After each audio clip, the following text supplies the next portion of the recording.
மூத்த பத்திரிகையாளர் வெங்கடேஷ் சார் நம்மளோட இணைஞ்சிருக்கார். வணக்கம் சார். வணக்கம் சார். நீங்க ஒரு நியூஸ் ஒண்ணு சொல்லிட்டு போயிருந்தீங்க ஒரு வீடியோல. சார் இது வந்து முழுக்க முழுக்க அரசியல் சார். நீங்க 24 ஹவர்ஸ் மட்டும் வெயிட் பண்ணுங்க சார். என்ன மாதிரியான வீடியோக்கெல்லாம் வரப்போகுது அப்படிங்கிறத நீங்க பாருங்க. பேருக்கு தான் வந்து பார்த்தீங்கன்னா சங்கீதாக்கு நியாயம் வழங்குறேன் அப்படின்னு பேச ஸ்டார்ட் பண்ணுவாங்க. அது முடிவில் கொண்டு போய் அரசியலோட கனெக்ட் பண்ணி முடிப்பாங்க சார். இதுதான் அவங்களுடைய நோக்கம் சார் அப்படின்னு சொல்லியிருந்தீங்க. நீங்கள் சொன்ன மாதிரியே வந்து பார்த்தீங்கன்னா 24 ஹவர்ஸ்க்குள்ள எல்லா வீடியோவும் அதே மாதிரி தான் சார் வந்திருந்தது. எதை சொன்னாலும் வந்து பார்த்தீங்கன்னா ஓட்டு போடாதீங்க அப்படிங்கிறத முடிக்கிறாங்க. ஸோ கன்ஃபார்ம் ஆயிடுச்சு, நீங்கள் சொன்னது நடந்துச்சு. இப்போ ஒரு பேர்திருச்சி ஒரு செய்தின்னு சொல்லட்டுமா, ரொம்ப ஷாக்கான ஒரு செய்தி. இவ்வளோ பிரச்சனை ஓடிக்கிட்டு இருக்குல்ல ஒரு 2 நாளா. ஆனால் நீலாங்கரை வீட்டில் விஜயும் சங்கீதம் ஒரே வீட்டில் தான் இப்போ இருக்காங்க. என்ன நிறைய பேருக்கு தெரியுமா? தெரியாதுல்ல. எப்பவும் போல ஒன்றா இருக்காங்க இப்போ. சரியா? ஒரு பக்கம் இந்த பிரச்சனை இது எப்படி பார்ப்பீங்க நீங்கள்? சரி சரி, அதாவது செய்தி வரக்கூடாது, வந்துருச்சு, ரைட், ஓகே. இங்கே இன்னொரு விஷயம் ஹைலைட்டாக சொல்லிக்க விரும்புகிறேன். சங்கீதா அவர்கள் இது சைலண்டாக மனு தாக்கல் பண்ண ஒரு விஷயம் டைவர்ஸ் கேட்டுட்டு, சரிங்களா, இன் கேமரா பொசிஷன் அந்த என்கொயரியில் தான் பண்ண சொல்லப்பட்ட ஒரு தகவல். டிசம்பர் 3 போட்டது, பிப்ரவரி 24 வந்துச்சு, 27 இலக்கிட்ட ஆயிடுச்சு. இது எப்படி வந்ததுன்னு தெரியல. ஓகே, அது ஒரு பக்கம் இருக்கட்டும். நேற்றுலேருந்து நிறைய சோசியல் மீடியாவில் நான் வீடியோ நிறையா பார்த்துட்ருக்கேன். நம்ம சொன்னது மாதிரி தான் இங்கே விஜயும் சங்கீதாவும் ஏற்பட்ட இந்த பிரச்சனையில் சங்கீதா பக்கம் என்ன சொல்லணும்னா நியாயப்படுத்துறது மாதிரியான நிறையா விஷயங்களை பேசுகிறது மாதிரி பேசி, ஒரு பக்கம் பார்த்தீங்கன்னா விஜய் அட்டாக் பண்ணுறது மாதிரி எப்பவுமே. இதுதான் சந்தர்ப்பம். நிறைய பேருக்கு இந்த வன்மத்தை வச்சுட்டே இருப்பாங்க, விஜய் அடிக்கணும்னு. எதிரான டைம் பார்த்தாங்க, இது ஒரு டைமு அல்லா சாப்பிட்றது மாதிரி போட்டு அடிச்சிட்டு இருக்காங்க. அது ஒரு பக்கம். இங்கே இவர்களை பற்றி சங்கீதாவை தூக்கி பேசி விஜய்கிட்ட தவறு பண்ணது மாதிரி ஃபோக்கஸ் பண்ணி, இங்கே விஜய்க்கும் சங்கீதா ஏற்பட்ட பிரச்சனையை ஒரு மாதிரி பேசி அவருடைய பிரச்சனையை அணைக்க வச்சு 2 பேரும் ஒன்று சேர்ந்த வாய்ப்புகள் வரும்னு பார்த்தா அதை சம்மந்தமாக யாருமே பேசலை. விஜய்க்கு பிடிக்க நிறைய பேர் இருப்பாங்களே, இது சந்தர்ப்பமாக எடுத்துகிட்டு இந்த வன்மத்தை கக்கிக்கிட்டு இருக்காங்க, விஜய் அடின்னு அடிச்சிட்டு இருக்காங்க. சங்கீதா ஏதோ கொஞ்சம் பேசி ஹெல்ப் பண்ணுறது முறையான ஒரு விஷயத்தை ட்ராவல் பண்ணுறது மாதிரி போய் இங்கே விஜயை தான் அட்டாக் பண்ணிகிட்டு இருக்காங்க. ஒரு பக்கம் பார்த்தீங்கன்னா விஜய்க்கும் சித்தப்பாவுக்கும் பிரச்சனை, ஐயா ஓட்டு போட்டுறாதீங்க. விஜய்க்கு உங்கள் அத்தைக்கும் பிரச்சனை, ஐயா ஓட்டு போட்டுறாதீங்க. விஜய்க்கு சங்கீதாவுக்கு செலவுக்கு பண்ணதில்லை, ஐயா ஓட்டு போட்டுறாதீங்க. இது என்ன பார்க்குறது?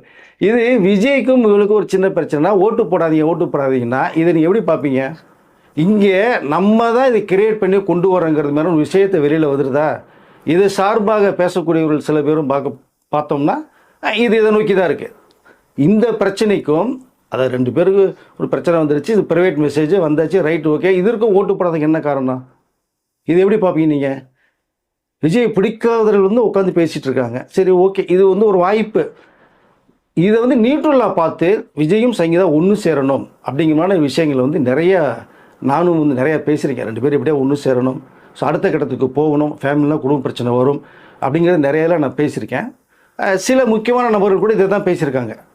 பட் இது ஒரு பக்கம் இருந்தாலும் மக்கள் மத்தியில் ஒரு விஷயத்தை நம்ம பேசும்போது பார்த்தீங்கன்னா இது ஒரு பொருட்டாகவே எடுக்கலைங்க. இப்போ நம்ம சொன்னது மாதிரி தான், ஓட்டு போடாதீங்க சொல்கிறாங்க இல்லையா, ஓட்டு போடுவோன்றாங்க மக்கள். இது எப்படி பார்ப்பீங்க நீங்கள்? ஸோ இதுக்கு எதிராக மக்களுடைய தீர்ப்பு வருது. இப்போ இது இந்த நேரத்தில் விஜய்க்கு ஒரு என்னன்னா பாதகமாக அமையல, சாதகமாக அமைஞ்சிருக்கு. இவர்கள் எப்படியாவது பெண்கள் மத்தியில் பெண்கள் ஓட்டு குறைக்கணும்னு போட்ட ஒரு திட்டம் தலைகளாக திருப்பி போய் நேற்று பழைய கதையெல்லாம் எடுக்க ஆரம்பிச்சிட்டாங்க மக்கள். விஜய் ஒன்றுமே பண்ணலங்க, வேறு என்னங்க பண்ணார்? சினிமா நடிகர் சில விஷயங்கள் வருது, ஓகே, குடும்பத்தில் பிரச்சனை சரியாயிரும், எந்த குடும்பத்தில் பிரச்சனை இல்லை. இதுக்கு மீறிலாம் தப்பு பண்ணவங்க தாத்தா பாட்டன் மூட்டையெல்லாம் இருக்காங்க, அதெல்லாம் இல்லையா? பட் இங்கே விஜய்க்கு எங்களுடைய ஆதரவு இருக்குது, ஓட்டு இருக்குன்றது மாதிரி மக்களுடைய அந்த பதிலாக வருது. இப்போ நம்ம இதுதான் சொன்னேன், இந்த அரசியலில் வேணான்னு சொன்ன ஒரு பக்கத்தில் அரசியலில் வந்ததுனால விஜயை கண்ணாபின்னான்னு பேசுவாங்கன்னு ஒரு விஷயத்தை நம்ம பேசின விஷயங்கள் இருக்குது. அதை நோக்கி தான் நான் சொன்னேன் இப்போ பேசிட்டு போனதே. இப்போ நேற்றுலேருந்து வரக்கூடிய வீடியோங்கள்லாம் பார்த்தீங்க அப்படின்னா எப்படியாவது சங்கீதா உயர்த்தி பேசி விஜய் அடித்து பேசி 2 பேருக்கு கோபத்தை கிளப்பி விட்டு டோட்டலாக பிரித்து இவங்களை நாஸ்திப்படுத்திடணும் அப்படிங்கிற ஒரே ஒரு கண்ணோட்டத்தோட நேற்று நிறைய பேர் நிறைய வீடியோக்குள்ளே பேசிக்கிட்டே இருக்காங்க.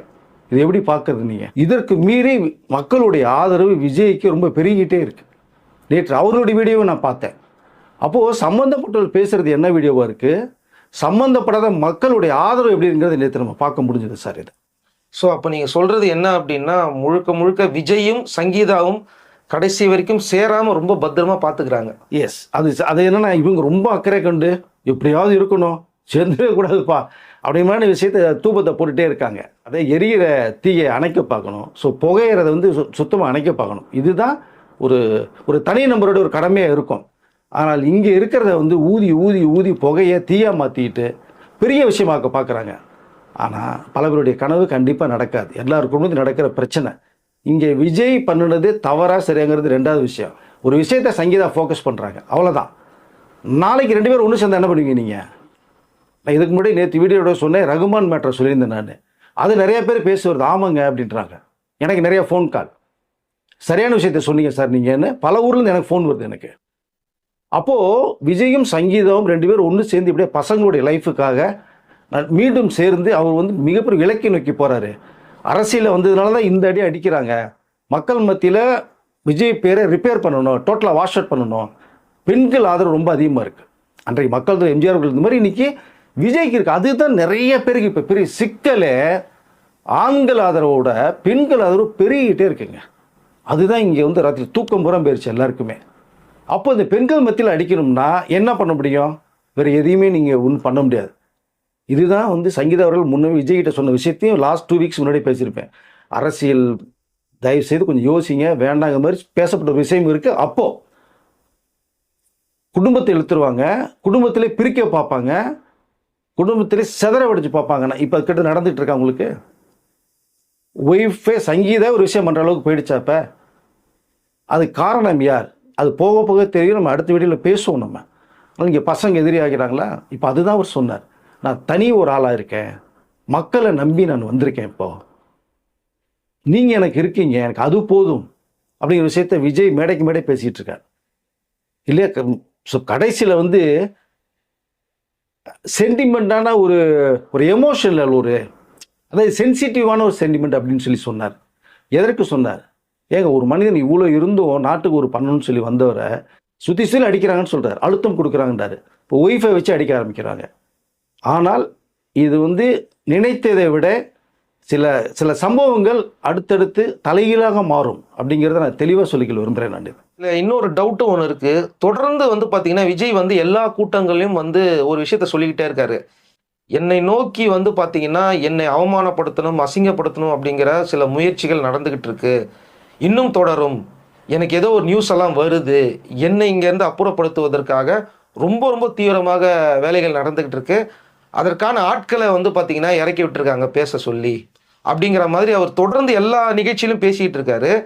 அது இதை நோக்கி தானே சார்? ஆமாம், அது உண்மையான விஷயம். ஏன்னா இப்போ இந்த விஷயம் கூட பாருங்கள், வெளியில் வராதுன்னு நினச்சி சங்கீதா அவர்கள் பண்ணின ஒரு விஷயம் வெளியில் வந்ததுக்கு பிறகு சங்கீதா இப்போ ஒரு ஃபீல் பண்ணுறதா ஒரு தகவல் வருது இப்போ. ஏன்னா விஜய் எந்த விதத்துலேயுமே அதாவது எங்களுக்குள்ள பிரச்சனைக்கு நாங்கள் பேசி பார்க்குற முடியுமோ அடுத்த கட்டத்துக்கு ஒன்று போகிறதுக்கு முயற்சி பண்ணுவாங்க, அது நேச்சுரல். அப்படி தான் சங்கீதா அவர்கள் போனதே டிசம்பர் 3ஆம் தேதி போன ஒரு விஷயம். கிட்டத்தட்ட 80-90 நாட்கள் 3 மாதம் ஆயிடுது. வெளியிலேயே வர வேண்டாங்கிறது தான் இதை சைலண்டாக வச்சு அவங்களோட அட்வொகேட் மூலமாக டைவர்ஸ் வந்து அப்ளை பண்ணுறாங்க. பிப்ரவரி 24ஆம் தேதி கூப்பிட்டு சம்மந்தமாக பேசப்பட்ட ஒரு விஷயம். ஏப்ரல் 20ஆம் தேதி தான் விஜய் வரணும் அப்படிங்கிற அதை நோட் பண்ணிட்டாங்க, சம்மன் வரும். இது மேட்ரு சார். 27ஆம் தேதி எப்படி வந்தது? இப்போ சங்கீதா இதை எதிர்பார்க்கல. ஏன்னா அதாவது அவங்களுடைய இதே என்னென்னா இன் கேமரா பொசிஷனில் தான் என்னை வந்து விசாரிங்க, விஜயும் என்னையும் விசாரிக்கலாம், அட்வொகேட் மூலமாக வச்சு வேறு யாரும் இல்லாமல் எல்லா கதவும் அடைக்கப்பட்டு பேசணும் அப்படிங்கிற மாதிரியான ஒரு விஷயத்தையும் மனுவில் குறிப்பிட்டிருக்காங்க. இது இவர்களுக்கு மீறி 27ஆம் தேதி வந்தது தான் இப்போ சங்கீதாவுக்கு மிகப்பெரிய ஒரு ஆதங்கத்தை வெளிப்படுத்திடுச்சு. நம்ம வந்து விஜயை ஒரு ரொம்ப அசிங்கப்படுத்திட்டோமோ செய்யணுமோ ஒரு ஃபீல் பண்ண ஒரு கட்டத்துக்கு இப்போ போயிருக்காங்க. எப்பவுமே இந்த புயல் வரத்துக்கு முன்னாடி அடிச்சா இது நாஸ்தியார் அதாவது இதோரும் வரும் புயலை கிளப்புவோமாங்க. புயல் வந்து அடித்து ஓடுறதுக்கப்புறம் ஒரு அமைதி ஒன்று வரும். புயல் வந்ததே நல்லது. இப்போ இந்த சங்கீதா மூலம் அந்த புயல் விஜய்க்கு நல்லது. இப்போ அமைதியாக இருக்குது. மக்களுக்கு விஜயோட ஆதரவு பேர் இது ஒரு பக்கம் இருக்கட்டும். இப்போ இந்த பக்கம் பார்க்கும்போது எப்படி தகவல் வந்ததுன்னு அவங்களுடைய மனவேதனை. ரெண்டாவது வந்து விஜய் நீங்கள் சொன்னது மாதிரி 2 மாதத்துக்கு முன்னாடி அவருக்கு ஒரு தகவல் வந்துருச்சு. ஏதோ ஒரு ஸ்கெட்ச் போட்டிருக்காங்க, பிளான் பண்ணிகிட்டு இருக்காங்க. எந்த ரூட்டில் வருங்கிறது தெரியாது, ஆனால் வருது, கொஞ்சம் ஜாக்கிரதையாக நீங்கள் இருந்து பார்த்துங்கங்கிற மாதிரியான ஒரு விஷயம். இதுதான் நான் சொல்லிட்டேன். இப்போ அரசியலுக்கு வந்தால் இதுக்கு மேலே வரும்னு எனக்கு தெரியுமே, வரும்போது வரட்டு பார்த்துக்கோ. நான் மக்களை நம்பி நான் இருக்கேன், எனக்கு அது போதும். இன்றைக்கி நான் அதாவது தனிமரமாக நான் இருந்தால் கூட மக்கள் எனக்கு அது கூடாண்டு விடி மக்கள் அது இருக்காங்க அப்படிங்கிற விஷயத்த சொல்லி தான் அவருக்கு வந்த தகவலில் அவர் கெஸ் பண்ணும்போது எப்போயுமே பர்சனலாக இருக்கும்போது நிறைய ஐடியாக்கள் வரும். நீங்கள் 4 பேர் இருக்கும்போது நம்ம திங்க் பண்ண மாட்டோம். நீங்கள் தனியாக இருக்கும்போது காலையில் நம்ம நண்பர் ஒருத்தர் சொல்லுவார், நீ காலையில் வீட்டில் இருந்துச்சு ஃப்ரெஷ்ஷாக போகும்போது ரெஸ்ட் ரூமில் நீங்கள் போய் இருக்கும்போது தான் உங்களுக்கு பல நிகழ்ச்சிகள் ஞாபகத்துக்கு வரும். பல சம்பவங்கள் நேற்று நடந்தது, இப்போ நடக்க போகிறது, இனிமேல் இன்றைக்கி என்ன நடக்கும் அப்படிங்கிற இந்த ரெஸ்ட் ரூமில் தான் உங்களுக்கு நிறைய தாட்ஸ் வரும்னு நீங்கள் வேணால் செக் பண்ணி பாருங்கள். விஜய் அப்படி தான் கொஞ்சம் ஃபீல் பண்ணுறாரு. கரெக்ட். அடுத்தடுத்த மேடைக்கு போகிறாரு. போகும்போது தான் அவர் ஓப்பனாக பண்ணாமல் எனக்கு அழுத்தம் நிறையா கொடுக்கப்படுது. 2 in 1 ஒன்று பேசுகிறார். அரசியல் கட்சி சார்பாக ஒன்று அழுத்தம் கொடுக்கப்படுது, பர்சனலாக ஒரு அழுத்தம் எனக்கு கொடுக்கப்பட்டுருக்கு. ஏன்னா மறைமுகமான தாக்குதல் வரும், இதெல்லாம் தெரிஞ்சு தான் நான் வந்திருக்கேன். என்னை அசிங்கப்படுத்துவாங்க, குடும்பத்தை அசிங்கப்படுத்துவாங்க. என்ன அசிங்கப்படுத்தினா நான் விரும்புகிற மக்களை அசிங்கப்படுத்த மாதிரி விஷயத்தை இப்போ தான் வேலூரில் சொன்னார். பேசி 1 வாரம் கூட ஆகலை. கரெக்டாக நடந்துச்சா? இப்போ விஜய்க்கு முன்கூட்டியே தகவல் வந்தாச்சு. வந்ததன் அடிப்படையில் அவர் ஒன் சைடாக டோட்டலாக மக்களுக்கு புரிய வச்சுட்டே இருந்தார். புரிய வேண்டியவங்களும் புரிய வச்சுட்டு இருந்தார். அங்கே மக்களுடைய ஆதரவு விசில் சவுண்டு பறக்குது. அவர் அந்த எமோஷனல் ஒரு விஷயம் அதை கூட பாருங்கள். பிடிக்காதவங்க ஸ்கிரிப்டும் இருக்குது. இந்த இடத்துல நின்று நீ இதெல்லாம் என்னங்க சொல்கிறது, நான் ரொம்ப வேதனையாக இருக்குங்க. இல்லை பிடிக்கலைங்கிறதுக்காக ஒருத்தரை போட்டு இந்த அளவுக்கு அடிக்கிறதுல நியாயம் ஏங்க? அவர் மக்கள்கிட்ட போகிறாருங்க. மக்கள் ஓட்டு வருமா வராங்கிறது நம்ம சொல்ல விரும்பலைங்க. அது ஓகே, மக்களுடைய கையில் இருக்குது. நம்ம ஒரு விஷயத்தை பண்ணணும் போகிறாரு, மக்களுடைய ஆதரவு இருக்குங்கிறாரு. ஓட்டு போகிறது மக்களுடைய முடிவு.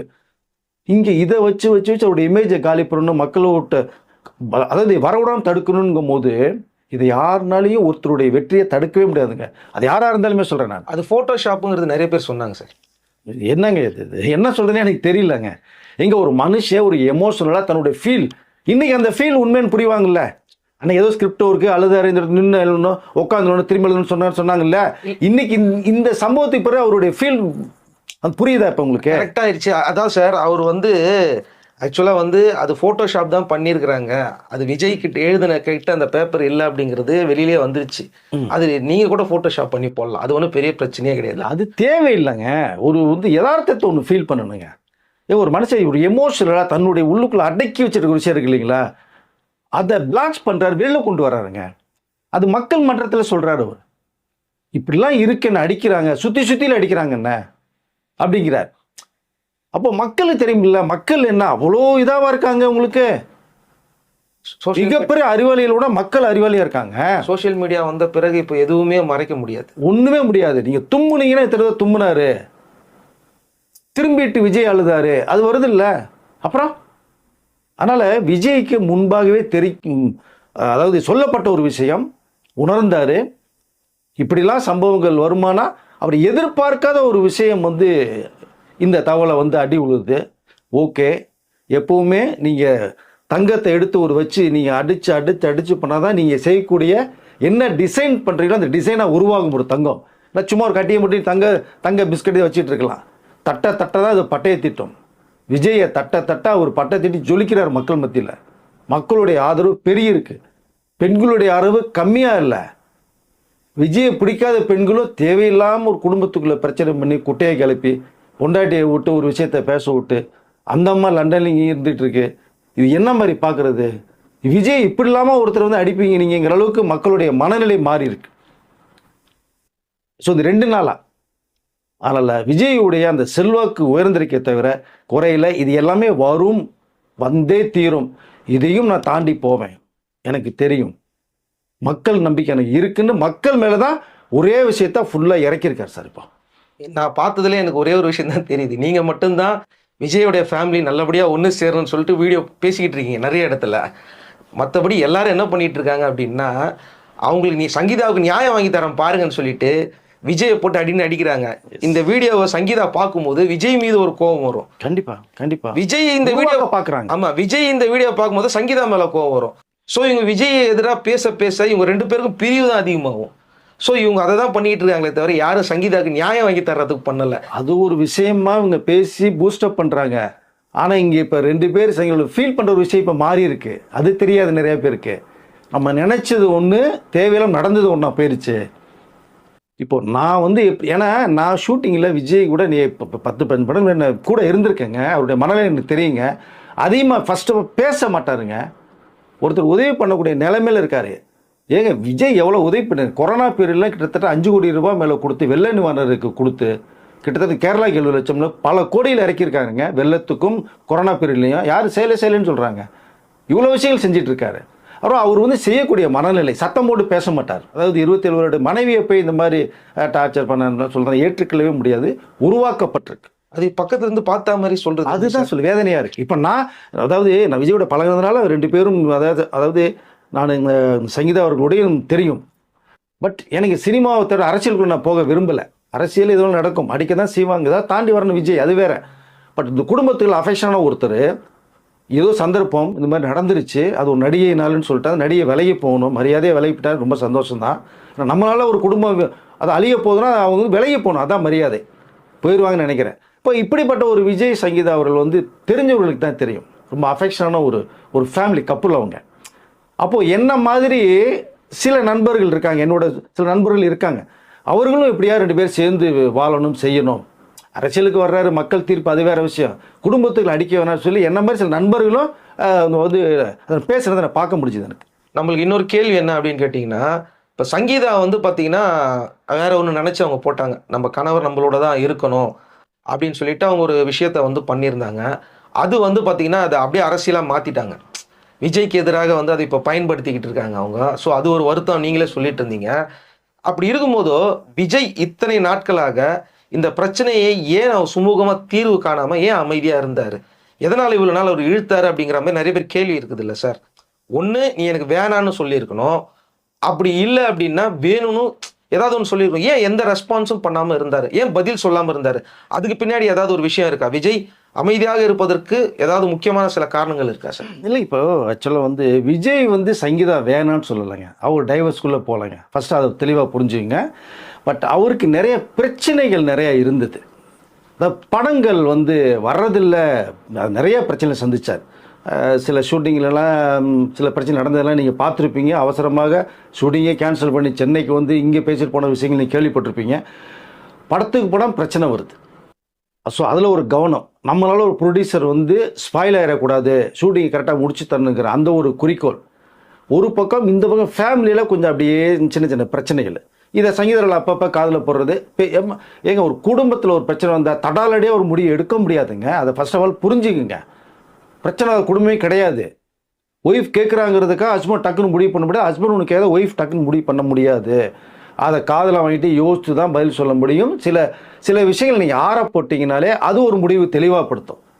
அப்படி தான் விஜய் பார்க்குறாரு, பேசலாமா இருங்கம்மா அப்படின்னு சொன்ன ஒரு விஷயம் இருக்குது. அதுதான் சங்கீதம் கேட்டு விஜய் பதிலே சொல்லாமல் இருந்தார். ஒரு விஷயத்தை அதை நோட் பண்ண ஒரு விஷயம் இருக்குங்களா, அது இதுதான். இப்போதைக்கு நீங்கள் ஒரு விஷயத்தை கோபமாக கேட்கும்போது நம்மளும் கோபத்தோட பதில் சொன்னோம்னா அது உடனே இன்னும் பூஸ்ட் அதிகமாகும். அதை கொஞ்சம் ஒருத்தர் அமைதியாக அப்புறம் பேசிக்கலாம்னு சொல்லிட்டு போனால் அது கொஞ்சம் சாஃப்டாகும். அப்படி தான் விஜய் வந்து ஹேண்டில் பண்ணதே. பேசலாம் இருமா பேசுவோம் அப்படின்னு சொல்லிட்டு தான் படங்களுக்கு போகிறாரு. இதுக்கிடையில் அரசியலுக்குள்ள ஒரு எண்ணமும் அவருக்கு உருவாகிக்கிட்டே இருக்குது. அப்போது சில கவனங்கள் அங்கே போகுது. நான் படங்களில் அவருக்கு தொடர்ந்து அடிக்கப்பட்டதனுடைய அந்த நோக்கம் தான், படம் வெறும் ஹீரோவை மட்டும் இருந்தால் பத்தாது, சொசைட்டிக்கு ஒன்றும் பண்ண முடியாது, நம்மளால் பாதிக்க நிறைய பேர் இருக்காங்க, வேறு கட்டத்துக்கு போனால் நல்லா இருக்குன்னு அரசியலுக்குள்ளே போகிற எண்ணம் இருக்குது. இது ரெண்டுமே விஜய் திங்க் பண்ணும்போது வீட்டுக்கு வந்தாங்கன்னா இந்த ஒரு பிரச்சனை வேறு ஓடுது. ஒரு மனுஷன் எத்தனை பிரச்சனை தாங்க முடியும்? அதனால தான் கொஞ்சம் மாறப்பட்டார். ஆறப்பட்டதுன்னு தான் ஒரு 4-5 வருஷமாக ஓடிருச்சு. ஓகே, அது தொடர்ந்து படங்கள் பண்ணது ஒரு காரணம். அரசியலுக்குள்ளே 2024 வரக்கூடிய ஒரு கட்டாயம் ஏற்பட்டுருச்சு, வந்தார். இதுதான் மெயின் காரணமே தவிர அவர் பதில் சொல்லலை, பண்ணலை, டக்குன்னு எடுத்தோ கவுத்துட்டு முடிவு பண்ணிட்டு போயிருந்தார் அப்படின்னா இந்த பிரச்சனை அப்பயே முடிஞ்சிருக்கும். பட் அவர் அதை விரும்பியிருந்தானே இப்போ உடனே பேசியிருப்பார். இப்போ 2 நாள் ஓடுற மேட்டருக்கு ஒரே ஒரு வீடியோ விட்டாருன்னா பிரச்சனை முடிஞ்சா அவங்களுக்கு. ஏன் இன்னும் விடாமல் இருக்காரு? தெரியும் அவருக்கு. சங்கீதாவை வந்து யாரோ தூண்டுதல் பேரில் ஒரு விஷயத்தை பண்ணியாச்சு. அது அது யார் மூலம்ங்கிறது ரெண்டாவது விஷயம். ஏதோ ஒரு விஷயம் அவர் வந்து சங்கீதாவோட பாயிண்டாக பார்த்தீங்கன்னா அந்த காசிப் நிறையா வர வர இப்படி அங்கே போயிருக்காங்க இங்கே போயிருக்காங்க ஃபோட்டோஸ் வருது இது வருது அது வருதுன்னு ஒருத்தரை சொல்ல சொல்ல சொல்ல சொல்ல வீட்டிலே இருக்கிற ஹவுஸ் ஒய்ஃப் அவங்க. ஸோ அது ஒரு மெயின் ஒரு ரீசன். அப்போது இந்த தூபம் போட போட அவங்களுக்கு கொஞ்சம் எமோஷனல் ஆகுது. ஆனால் இன்றைக்கி ஒரு ஃபீல் பண்ணுறாங்கிறது வேறு விஷயம். இப்போ நான் சொல்லிக்கல வரும் பாருங்க, இவ்வளோ பிரச்சனை நடந்துகிட்டு இருக்கும்போதும் வேறு யாராவது இருந்தாங்கன்னா தனித்தனி வீடு பார்த்துட்டு போய் செட்டில் ஆகிருப்பாங்க. அவங்க ஒரே ஒரு ஃபோன் கால் லண்டனுக்கு ஒரு ஃபோன் போட்டாங்கன்னா அதே நீலங்கிரில் எதிரிலேயே ஒரு அப்பார்ட்மெண்ட்ஸை 4 பெட்ரூம் அப்பார்ட்மெண்ட்ஸை சங்கீதம் வாங்கி கொடுத்துருவாங்க. அப்பா எதிரில் வந்து ஃபைட் பண்ணலாம்ல. நீலங்கிற ஒரே வீட்டில் இருக்காங்க. அதான் நம்ம ஆரம்பத்தில் சொன்னேன், அங்கே தான் இருக்காங்க. விஜய்க்கு ஒரு ஆறுதல் தான். என்ன தான் சண்டை வந்தால் கூட பேசாட்டம் கூட முகத்தை பார்த்தோம்னா ஒருத்தர் அந்த அந்த என்னென்னா அது ஒரு சாஃப்ட்னஸ் ஒன்று வரும். ஸோ மனதுக்கு ஒரு அமைதி கிடைக்கும். சங்கீதாவும் விஜயை விட்டு போகிறதுக்கு உடன்பாடு இல்லை. நீங்கள் ஒரு விஷயம் நடக்குது, அது சம்மந்தமாக ஒரு விஷயத்தை கிளப்பினோம்னா அதுக்கு ஒரு முடிவு வருங்கிறது சங்கீதாவோட தாட்ஸு.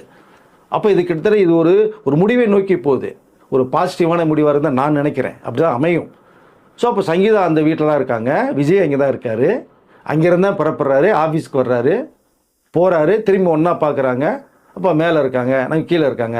அந்த ஒரு ஆறுதல் இருக்குது பார்த்தீங்களா, அது உணர்வுபூர்வமாக இருக்கிறவங்களுக்கு மட்டும்தான் புரியும். அது உங்களுக்கு பேசுகிறவர்களுக்கு புரியாது. சும்மா எடுத்தவங்க ஒருத்தவங்க பேசிட்டு போகிறாங்க, எங்கிட்ட இதை வச்சு விஜய் அடித்து காலி பண்ணலாம் அப்படின்ட்டு. அது மட்டும் நடக்கவே நடக்காது. இங்கே வீட்லேயும் அவருக்கு இப்போ ஒரு பெரிய ஒரு சிம்பத்தி கிரியேட் ஆகிருக்கு. ஊருக்குள்ளே மக்கள் மத்தியிலையும் விஜய்க்கு ஒரு பெரிய சிம்பத்தி கிரியேட் ஆகிக்கிட்டே இருக்குது இன்னும். அதனால தான் அவர் இந்த இடைவெளி கொஞ்சம் விட்டார். எடுத்தோன்னே ஒன்றும் பேச வேணும்னா அப்படியே ஸ்லோவாகி வந்தது. இப்போ வேறு கட்டத்துக்கு போயிருக்கு. இதுதான் இப்போதைக்கு நடந்துருக்கிற ஒரு விஷயம். ஒருவேளை தேர்தல்லாம் முடிஞ்ச பிறகு ஃப்ரீயாக ஆனதுக்கப்புறம் இதை பற்றி பேசணும்னு நினைச்சாரா? எஸ், அது ஒரு நோக்கம். இப்போ ஏன் பேசாமல் இருக்கார் காரணம்னா எலெக்ஷன் நேரம் நெருங்க போகுது. இப்போ நேரம் நெருங்க அவருக்கு இன்னும் மக்கள் சந்திப்பேர் இருக்குது, ஃபுல் கான்சன்ட்ரேஷன். ரெண்டாவது படங்களுக்கே பார்த்தீங்க அப்படின்னா இப்போ அரசியலுக்கு இடம் கொடுக்குறதுல பெரிய பிரச்சனையாக இருக்குது. இதே தான் படங்களுக்கு நிறைய பிரச்சனை வந்துச்சு. ஒரு ஃபங்க்ஷன் நடத்தணும் இடம் கிடைக்கல, ஒரு ஆடியோ லான்ச் போனோம்னா சரி இடம் கிடைக்கல. ஏன் மலேசியாவில் ஜனநாயக படத்தோட ஆடியோ லான்ச் அங்கே வச்சார்? என்ன காரணம்? அரசியலுள்ள போயாச்சு, நிறைய சம்பவங்கள் நடந்துட்டு இருக்கு. இங்கே மெட்ராஸில் நடந்தால் தேவையில்லாமல் ஒருத்தர் ரோட்டில் தண்ணி அடிச்சிட்டு போய் கீழே இருந்தால் கூட விஜய் கூடத்துக்கு வந்தே விழுந்துட்டான்ருவாங்க. ஒரு பெரிய சைக்கிளை கிராஸ் பண்ணி வேணும்னு தண்ணி அடிச்சு இடிச்சிட்டான்னு வச்சிங்களேன், பெரியவர்கள் வந்தால் விஜய் கூடத்துக்கு வந்து விழுந்துட்டான்னு சொல்லுவாங்க. இந்த பிரச்சனையில் மக்களுக்கு வந்துடக்கூடாது, என்னால் கஷ்டம் வரக்கூடாதுன்னா ஒரு முடிவு பண்ணார். இடம் கிடைக்கல, மலேசியாவுக்கு போய் வச்சுட்டு வந்தார். சரிங்களா? இந்த மாதிரி தொடர்ந்து அவருக்கு வர்றதுனால தான் என்னன்றது யோசித்து ஒரு முடிவு எடுக்கிறார். இப்போ இது கூட எலெக்ஷன் நெருங்க போகுது. மே மாதத்துக்கு அப்புறம் ஜூனில் ஃப்ரீயாக தான் இருக்க போகிறாங்க. அப்போ அதுக்கு பிறகு இது கொஞ்சம் பேசி ஒரு முடிவு பண்ணி தெளிவுபடுத்திக்கலாம். இப்படி ஒரு பிரச்சனை ஓடுது, அதுக்கு ஒரு முற்றுப்புள்ளி வச்சலாம். விஜய்க்கு தெரியாதாங்க, ஆர்டிஸ்டோட ஒரு பிரச்சனை வந்துருச்சு, ரைட்டு ஓகே வருது, இது ஒரு முடிவு பண்ணணும்னு இவ்வளோ விஷயத்தை பேசுகிற அதுக்கு தன்னோட குடும்பத்துக்கு முடிவு பண்ண மாட்டாரா? பண்ணுவார். அதுக்கு ஒரு நேரங்காலம் தேவை. நீ எடுத்தோடனே ப்ரெஷர் கொடுத்தீங்கன்னு நடக்காது. அவருக்கு ஏகப்பட்ட ப்ரெஷரில் இருக்கார். இப்போ சாப்பிடாம இல்லாமல் தூக்கமெல்லாம் மனுஷன் இருந்துகிட்டு இருக்கார். மே மாதம் வரைக்கும் அவர் அப்படி தான் இருப்பார். இதற்கு கூட அவர் பேச வேண்டிய அவசியம் இல்லை. குடும்பத்து பிரச்சனை தானே, நான் பார்த்துக்கிறேன் பேசிக்கிறேன் ஐடியா கூட அவர் இருப்பார். அது நம்ம பேசுறது கூட ஒன்றா சேரணும் ஆதங்கத்தில் நம்ம பேசிகிட்டு இருக்கோம். விஜயும் சங்கீதா மீண்டும் ஒன்று சேரணும், பசங்களோட இருக்கணும். பசங்க அவங்களுக்கு 25 23 வயசாகிடுச்சு 2 பேருக்கும். அப்போ எலெக்ஷனுக்கு பிறகு கண்டிப்பாக இதுக்கு ஒரு முற்றுப்புள்ளி விஜய் வைப்பார். மீண்டும் சுமூகமாக அவருடைய குடும்பம் அமையுங்கிற நம்பிக்கை எனக்கு இருக்கு. ஓகே சார், அடுத்ததாக விஜய் தரப்புல இருந்து ஏதாவது முக்கியமான சில முடிவுகள், ஏதாவது ஒரு வீடியோக்கள் ஏதாவது ஒன்று வர்றதுக்கு வாய்ப்பு இருக்குன்னு வர சொல்லிட்டு இருந்தீங்க.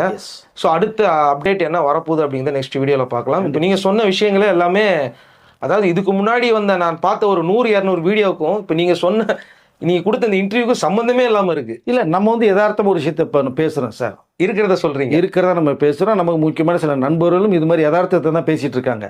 விஜய்க்கு வேண்டப்படாதவர்கள் வன்மத்தை கக்கிக்கிட்டு இருக்காங்க. அது தேவையில்லை. பட் அதையும் தெரிஞ்சுங்க எல்லா பேருமே. சரி, ஓகே, எல்லாத்தையும் தெரிஞ்சுக்கணுங்க மக்கள். இவங்க இப்படி பேசுகிறாங்க பாரு, இவங்க இப்படி பேசுகிறாங்க அப்படிங்கிறத மக்கள் உணர்ந்து கொள்வார்கள், தெரிந்து கொள்வார்கள்.